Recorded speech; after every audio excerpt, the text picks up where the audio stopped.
ನಮಸ್ಕಾರ ಎಲ್ಲರಿಗೂ ಬಸ್ welcome back to Sagar stories. ಮಗ ಇಂಡಿಯಾ ವರ್ಸಸ್ ಆಸ್ಟ್ರೇಲಿಯಾ 4ನೇ ಟೆಸ್ಟ್ ಮ್ಯಾಚ್ ಬಾರ್ಡರ್ ಗವಾಸ್ಕರ್ ಟ್ರೋಫಿಯ ಪ್ರಿವ್ಯೂಗೆ ಎಲ್ಲರಿಗೂ ಸ್ವಾಗತ.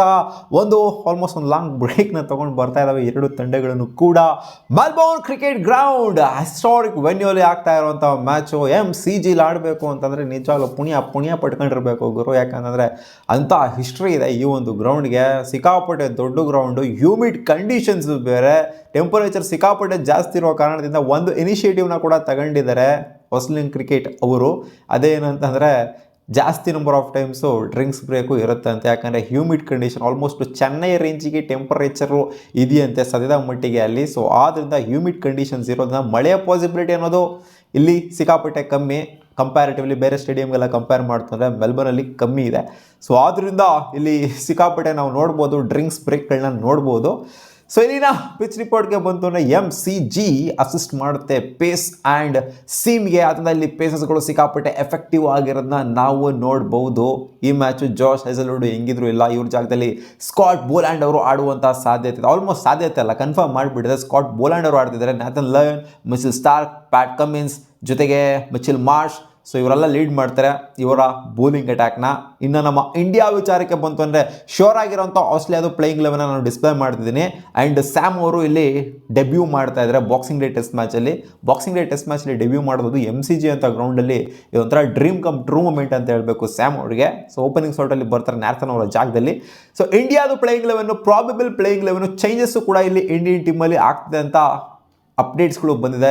Rohit Sharma most likely to open ಅಂತೆ. ರಾಹುಲ್ ಲಾಸ್ಟ್ ಮ್ಯಾಚು ಒಂದು ರೇಂಜಿಗೆ ಪ್ರದರ್ಶನ ಚೆನ್ನಾಗೇನೆ ಕೊಟ್ಟಿರ್ಬೋದು, ಬಟ್ ಆದರೆ ಇಲ್ಲಿ ಚೇಂಜ್ ಮಾಡ್ತಾರಂತೆ. ರೋಹಿತ್ ಶರ್ಮಾ ಓಪನಿಂಗ್ ಸ್ಟಾರ್ಟಲ್ಲಿ ಬರ್ತಾರಂತೆ. ರಾಹುಲ್ ಅಟ್ ನಂಬರ್ 3 ಬರ್ಬೋದು ಅಥವಾ ನಂಬರ್ 6 ಸ್ಥಾನದಲ್ಲಿ ಬರ್ಬೋದು. ಒಟ್ನಲ್ಲಿ ರಾಹುಲ್ ಅಂತೂ ಖಂಡಿತ ಆಡ್ತಾರೆ.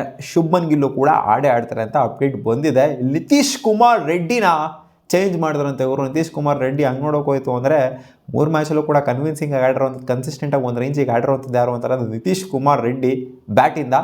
ಸೊ ಇವ್ರನ್ನ ಏನಕ್ಕೆ ಡ್ರಾಪ್ ಮಾಡಬೇಕು ಅಂತ ಅನಿಸುತ್ತೆ, ಬಟ್ ಇವ್ರು ಚೇಂಜ್ ಮಾಡ್ತಾ ಇದ್ದಾರಂತೆ. ಇವಾಗ ವಾಷಿಂಗ್ಟನ್ ಸುಂದರ್ನ ತೊಗೊಂಡ್ಬರ್ತಾ ಇದ್ದಾರಂತೆ. ವಾಷಿಂಗ್ಟನ್ ಸುಂದರ್ ಜೊತೆಗೆ ರವೀಂದ್ರ ಜಡೇಜಾ ಇಬ್ಬರೂ ಕೂಡ ಆಡ್ತಾರಂತೆ. ಏನೋ ಸ್ಪಿನ್ನಿಗೆ ಸ್ವಲ್ಪ ಅಸಿಸ್ಟ್ ಇರೋ ಥರ ಇವ್ರಿಗೆ ಅನಿಸಿದೆ ಅಂತ ಕಾಣಿಸ್ತಾ ಇದೆ.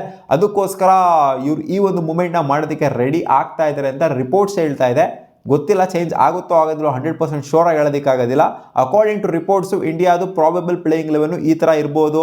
ಜಾಸ್ವಾಲ್, ರೋಹಿತ್ ಶರ್ಮಾ ಓಪನ್ ಮಾಡಿದ್ರು ಅಂತಾನೆ. KL Rahul number 3, at number 4 Virat Kohli, number 5 Rishabh Pant, number 6 Shubman Gill, ಅಥವಾ KL ರಾಹುಲ್ ಮತ್ತು ಶುಭ್ಮನ್ ಗಿಲ್ಲು ಸ್ಟಾರ್ಟ್ ವೇರಿಯೇಷನ್ ಆಗ್ಬೋದು. ವಾಷಿಂಗ್ಟನ್ ಸುಂದರ್ರು, ರವಿ ಜಡೇಜಾ, ಜಸ್ಪ್ರೀತ್ ಬುಮ್ರಾ, ಮೊಹಮ್ಮದ್ ಸಿರಾಜ್ ಆ್ಯಂಡ್ ಆಕಾಶ್ ದೀಪ್ ಆಡುವಂಥ ಸಾಧ್ಯತೆ ಇದೆ ಅಂತ ಅಪ್ಡೇಟು ಬಂದಿದೆ.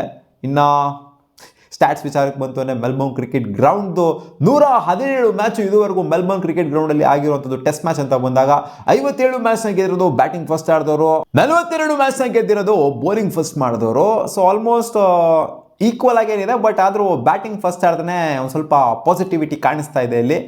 ಹ್ಯೂಮಿಡ್ ಕಂಡೀಷನ್ಸು ಅಂತ ಅಪ್ಡೇಟ್ ಅಂತೂ ಬಂದಿದೆ. ಸಿಕ್ಕಾಪಟ್ಟೆ ಕಷ್ಟ ಇರುತ್ತೆ ಬ್ಯಾಟರ್ಸ್ಗಳಂತೂ ಆಡೋದಕ್ಕೆ. ಫೀಲ್ಡಿಂಗ್ ಏನು ಕಷ್ಟ ಇರಲ್ವಾ? ಹೌದು, ಫೀಲ್ಡಿಂಗು ಕೂಡ ಕಷ್ಟ ಇದ್ದೇ ಇರುತ್ತೆ. ಬೌಲರ್ಸ್ಗಳಂತೂ ಆಗ್ತಾರೆ, ಓಡ್ಬಂದು ಬೌಲಿಂಗ್ ಮಾಡಿ. ಸೊ ಎಲ್ಲರಿಗೂ ಕೂಡ ಕಷ್ಟ ಅನ್ನೋದು ಇದ್ದೇ ಇರುತ್ತೆ. ಹಂಗೆ ನೋಡೋಕೆ ಹೋದರೆ ಬ್ಯಾಟರ್ಸ್ಗಳಿಗೆ ಸ್ವಲ್ಪ ಕಂಪ್ಯಾರಿಟಿವ್ಲಿ ಕಷ್ಟ ಅನ್ನೋದು ಕಮ್ಮಿ ಅನ್ನೋ ಥರ ಕಾಣಿಸ್ತಿದೆ. ಯಾಕಂದರೆ ಬೌಲರ್ಸ್ಗಳು ಆಗ್ತಾರೆ, ಓಡ್ಬಂದು ಬೌಲಿಂಗ್ ಮಾಡ್ತು ಅಂತಂದರೆ. And average first inning score 307 ಇದೆ, ಸೆಕೆಂಡ್ ಇನ್ನಿಂಗ್ ಸ್ಕೋರ್ 312 ಇದೆ, ಥರ್ಡ್ ಇನ್ನಿಂಗ್ ಸ್ಕೋರು 252 ಇದೆ.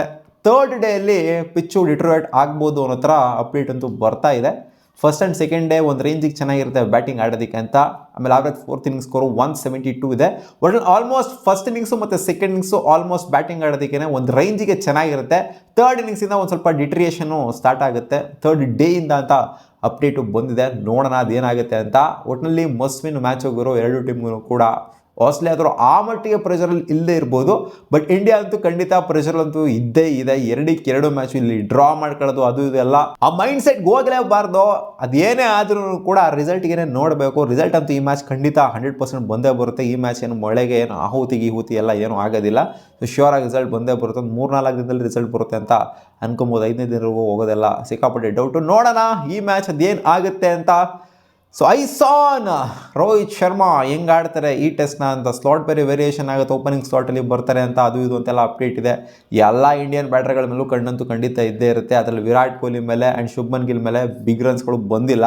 ಟಾಪ್ ಆರ್ಡರಲ್ಲಿ ಆಡ್ತಾರೆ. ಸೊ ಇವ್ರ ಮೇಲೆ ಕಣ್ಣಂತೂ ಖಂಡಿತ ಇದ್ದೇ ಇರುತ್ತೆ. ರಾಹುಲ್ ಏನೋ ಒಂದು ರೇಂಜಿಗೆ ಆಡಿದ್ರೆ ಪರವಾಗಿಲ್ಲ. ಸೊ ರಾಹುಲ್ನ ಬಿಡ್ತು ಅಂದರೆ ನೆಲದ ಮೇಲೂ ಕೂಡ ಟಾಪ್ ಆರ್ಡರ್ಲಿ ಕಣ್ಣಂತೂ ಖಂಡಿತ ಇದ್ದೇ ಇರುತ್ತೆ. ಆ್ಯಂಡ್ ರಿಷಬ್ ಪಂತು ಕೂಡ ಅಷ್ಟೇ ಏನು ಅಂಥ ಮಟ್ಟಿಗೆ ಏನು ಪರ್ಫಾರ್ಮೆನ್ಸ್ನ ಈ ಒಂದು ಸೀರೀಸಲ್ಲಿ ಕೊಟ್ಟಿಲ್ಲ, ಇನ್ನೂ ಕೊಟ್ಟಿಲ್ಲ, ಕೊಡ್ತಾರೇನೋ ಗೊತ್ತಿಲ್ಲ. ವೆಯ್ಟ್ ಮಾಡ್ತಿದ್ವಿ ರಿಷಬ್ ಪಂತ್ ಅವರ ಪರ್ಫಾರ್ಮೆನ್ಸ್ಗೂ ಕೂಡ. ಸೊ ನೋಡೋಣ ಅದೇನು ಆಗುತ್ತೆ ಅಂತ. ನಿಮ್ಮ ಅನಿಸಿಕೆ ಏನು? ಇಂಡಿಯಾ MCG ದ ಹಿಸ್ಟಾರಿಕ್ ಗ್ರೌಂಡಲ್ಲಿ ಗೆದ್ದು ತೋರಿಸುತ್ತಾ ಅಥವಾ ಸೋಲುತ್ತಾ? ಕಾಮೆಂಟ್ ಸೆಕ್ಷನ್ ಕಾಮೆಂಟ್ ಮಾಡಿ ತಿಳಿಸಿ. ಬಾಬಾ.